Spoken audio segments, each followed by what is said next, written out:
बिस्मिल्लाहिर्रहमानिर्रहीम। अस्सलाम वालेकुम। कैसे हैं व्यूवर्स आप लोग? अल्लाह ताला आप सबको खुश और मुतमईन रखे और साथ में महफूज भी, सब अपने अपने घरों में महफूज भी रहें।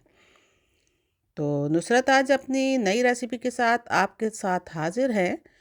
और ये रेसिपी वो है जो आम दिनों में भी लोग बहुत शौक़ से बनाते हैं और खा लेते हैं, क्योंकि कुछ मीठी मीठी और यमी यमी सी होती है। तो हमने सोचा कि क्यों ना हम आपको आज खीर बना के दिखाएं, जिसके लिए हमने हाफ़ कप चावल लिए और उनको वॉश करके साइड में रख दिया है, ताकि थोड़े से भीग के ये सॉफ्ट हो जाएं। अब हमने लिया है एक पॉट और इसमें हम डाल चुके हैं 1 कप ही वाटर और उसके साथ ही हमने डाल दिया है 1 कप मिल्क। अब दोनों जो हैं वो थोड़ा सा पकेंगे साथ साथ मिल मिल के और जुल जुल के। तो दोनों मिलजुल के जब पक जाएंगे तो फिर हम बारी है उन चावलों की जो हमने भिगो के रखे हुए हैं। ये देखें, ये हम भीगे हुए चावल जो हैं इसमें डाल दिए हैं। अब ये सब तीनों चीज़ें मिल के धीमी आंच हम कर देंगे और इसमें ये पकती रहेंगी। तो स्लो फ्लेम तो हमने कर दिया है ताकि ये बासानी इसमें पकती रहे। और लेकिन इसमें पकने के लिए आपको भी पता है कि चावल जब गलेंगे, यानी कि उनको गलने के लिए जो है थोड़ा टाइम दरकार होता है। तो हम भी जनाब 15-20 मिनट तक वेट करेंगे ताकि ये गले और बहुत अच्छी तरह ही सॉफ्ट हो जाएंगे। तो फिर ही तो खीर का मज़ा होगा।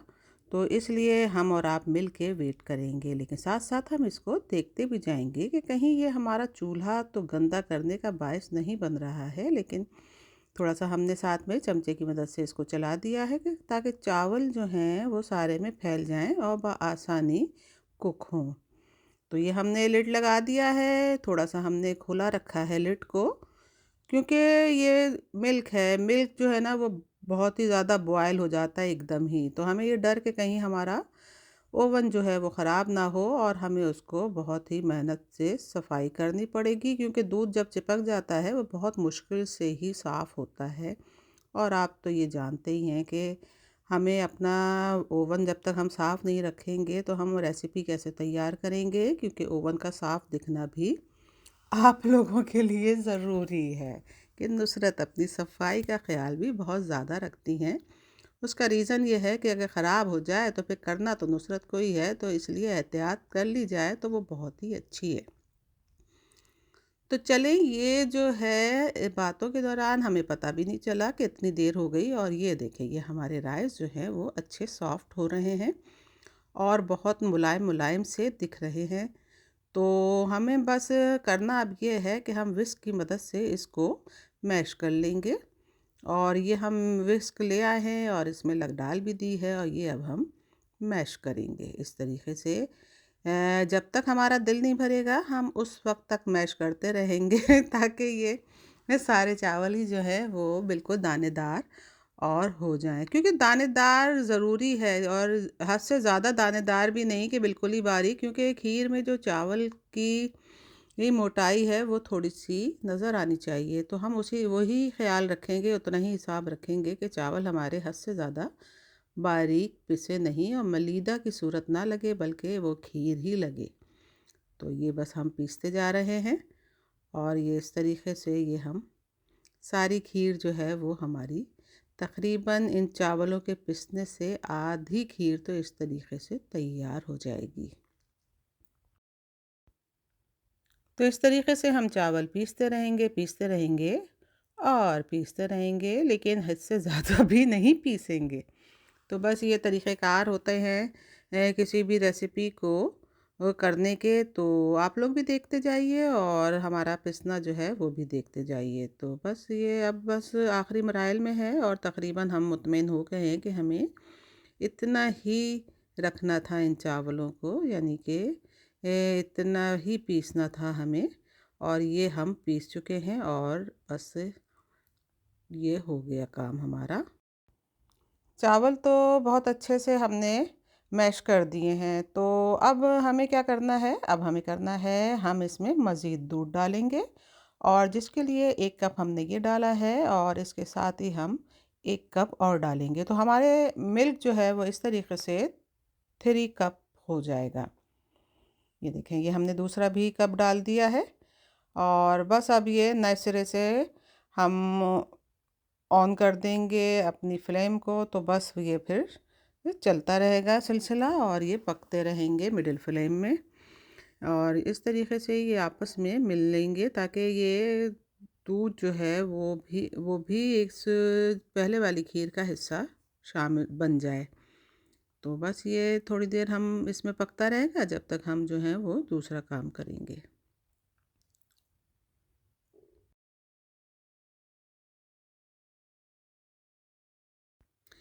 अब हमें क्या करना है, ब्लेंडर ले लिया है और हमने इसमें डाला है 1 कप मिल्क, यानी इस तरीके से ये 4th कप है।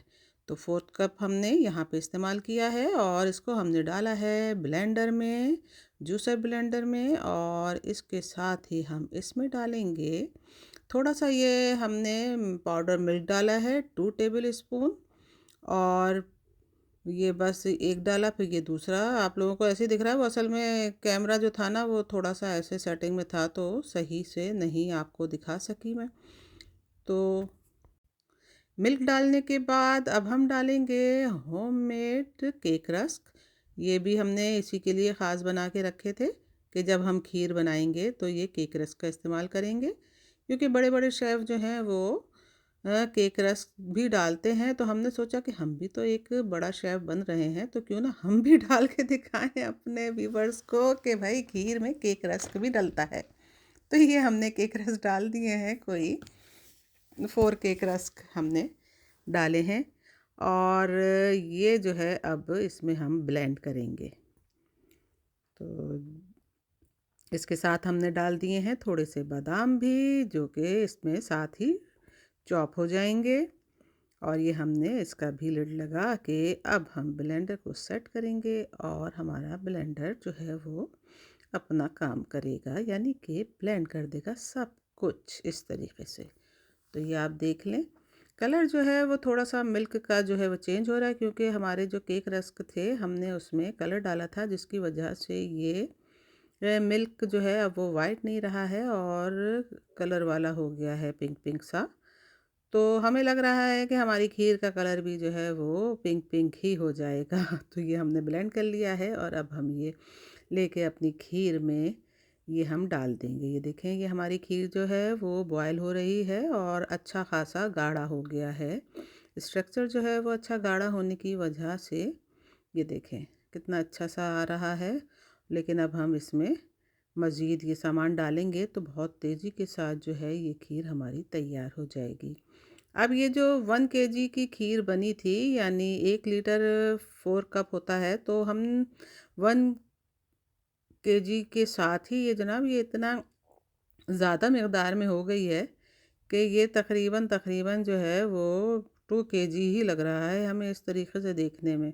लेकिन खैर अभी तो ये और पकेगी और ये मिक्स हो जाएंगे आपस में सब कुछ, तो फिर ही अच्छी लगेगी पकने के बाद। तो बस ये अभी हमें कोई 5 मिनट तक हम और कुक करेंगे इसको।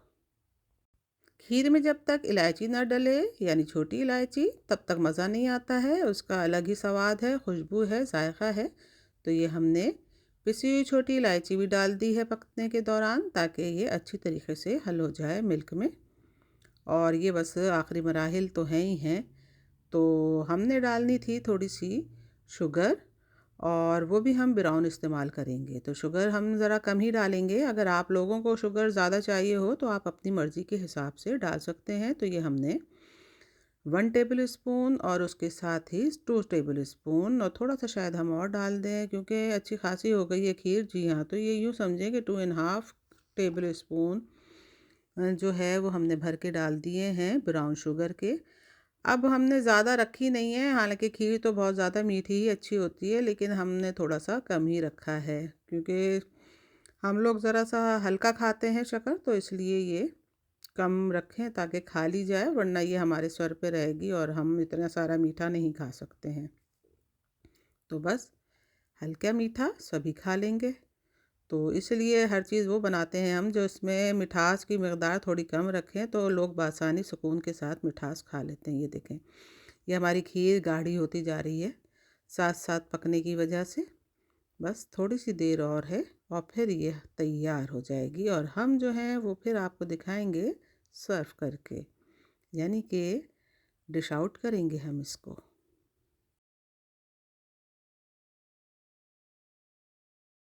ये खीर हमारी तैयार होके बाहर आ गई है और ये देखें ये हमारा कितना अच्छा सा कलर भी हो गया है, क्योंकि हमारे केक रस्क में फूड कलर शामिल था, तो जिसकी वजह से हमारी खीर का कलर भी थोड़ा सा पिंकिश माइल हो गया है और ये लगने में भी खूबसूरत है। और ज़रा भी इसमें ऐसा नहीं लग रहा है कि चावल अलग और मिल्क अलग, ये बिल्कुल आपस में यकजान है दोनों चीज़ें।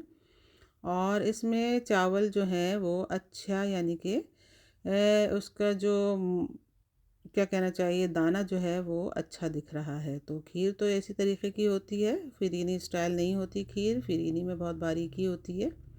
तो हमारी खीर आप लोगों को कैसी लगी, और हमें यकीन है बहुत ही अच्छा तरीके से आप लोगों को समझ में आ गई होगी इसकी रेसिपी। तो क्या ख्याल है फिर, अच्छी ग़िज़ा खाइए, सेहतमंद ग़िज़ा खाइए और सेहतमंद रहिए। सेहतमंद ग़िज़ा खाने से ही अच्छी सेहत है। तो नुसरत के चैनल को लाइक कीजिए, सब्सक्राइब कीजिए और बेल आइकन का बटन दबाना बिल्कुल भी न भूलिए। अच्छी अच्छी रेसिपीज़ आप लोगों को इसी तरीके से मिलती रहेंगी। अल्लाह हाफिज़, टेक केयर।